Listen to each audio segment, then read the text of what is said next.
Having removed the diesel engines, it was time to get the engine room worthy of an electric boat. First step was to get all the diesel sludge out and clean up quite a bit. And then, as you can see, there is a ton of other stuff that needs to be done until it's a clean compartment where the electric motors and also the batteries will go.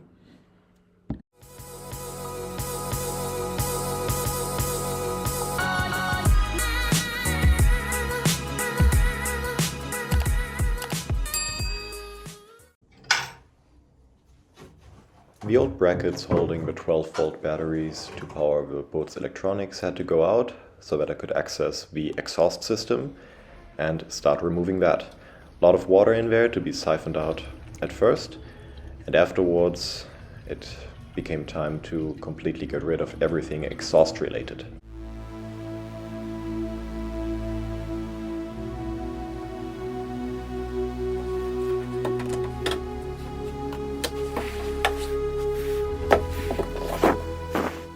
For those of you not familiar with boat paint, this is what's not supposed to happen if you vacuum your paint. Full disclosure here, the video content is a mix and match of both hulls because, as always, having a catamaran means having twice the fun that you would in a monohull. I've been sanding in the starboard engine room for quite a while now, and I've made the controversial decision to use a 1K coat to paint it.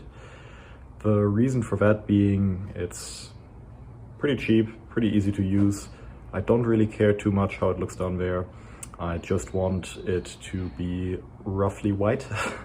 1K is much easier to fix in case there is damage from me working down there with tools or installing the engine or the motor actually later on. So I chose a simple 1K bilge paint, and that's what I'm gonna apply now.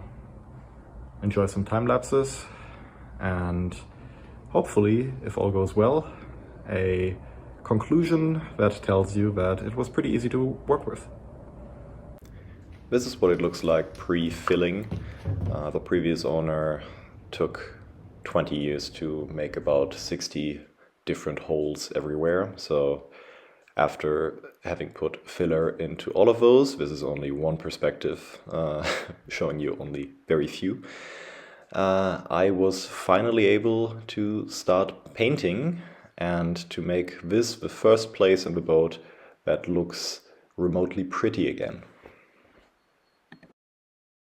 The whole thing was a terrible game of Twister because you're already confined to a very narrow space to work in, and then once you start painting there are more and more areas that you cannot touch, that you cannot step on, that you definitely shouldn't touch with your hair, which I did, and I still have some white strands in there.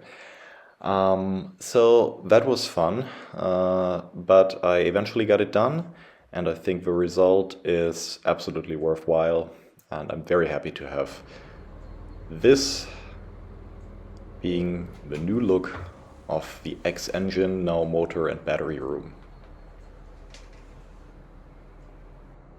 Alright, that's it for today, and while you can see a before and after comparison here, make sure to subscribe, and I'll try to get my video output up to about once a week or once every 2 weeks, so stay tuned. See you then.